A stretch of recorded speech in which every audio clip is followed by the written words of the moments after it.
Hirap na itong disgrasya tayo. Pare! Pare! Ay. Pare! Ay, sorry. Saan ka pa pupunta? Hindi mo, ano ko siya. May pili ka. Dito ka muna. Saan ka pupunta? Pare naman, may pilay kayo. May bakal yan pa mo, di ba? Kaya nga ba? Magbumotor ka pa. Hindi mo yan pakisuyo sa mga kasama mo sa bahay. Hindi naman kasi ako, ano pare, hindi ko kailangan yung suyo-suyo na yan eh. May ganyan ka na nga. Taas pa ng pride mo eh. Hindi naman. Nandun yung asawa ng anak mo ah. Oo, walang ano yun. Walang pakiramdam yun. Kailangan pa sabihan. Ay, hindi nga. Dapat nagsasalita ka. Ganyan kalagayan mo. Pipilit mo magmotor, pare. Para ka namang ano. Hindi, tsaka nahiya ako sa kanila. Bakit ka nahihiya kapamilya mo yan? Hindi, dati kasi pare, ako yung tumutulong sa kanila. Eh pare, dati pa yun eh. Malakas ka pa nun. May kapansanan ka. Hindi ka makisuyo sa... Pinipilit mo yung sarili mo kung madisgrasya ka dyan. Hindi, nahiya din ako. Baka akala na balda na ako eh. Sino mapiperwisyo? Baka hindi na alam eh. Kaya Hindi. ko pa.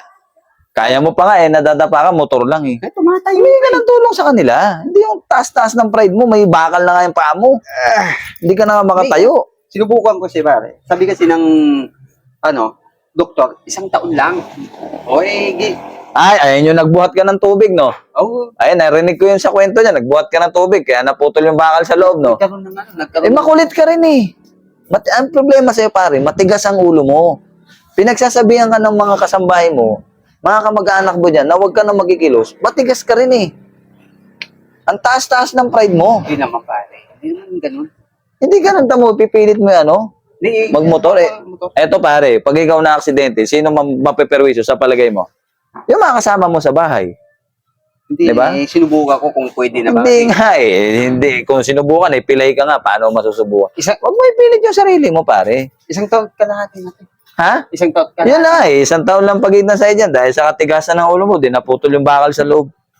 Pare naman, dati, malakas ka. Nandun na tayo. Nakakatulong ka sa kanila. Eh, para mundo eh. Bilog ang mundo. Umikot eh. Sa kasalanan mo yan, di ba? Kaya ka napilay. Oo nga. Di ba? Umuwi kasi ako ng lasing. Oo. Nagmotor ka. Oo. O, alam mong nakainom ka, nagmotor ka, di nabalda ka. Nakatulog ako. Hindi ka sana magkakaganyan kundi sa katigasan ng ulo mo eh.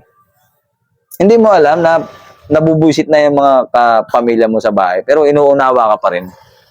Tapos ipipilit mo na naman ng motor kahit ganyan ka. Sila mapeperwisyo, pare. Eh, motor yan, pare, tao ka naman eh. Babaan mo yung pride mo, bro. Hindi sa lahat ng oras eh, kaya mo.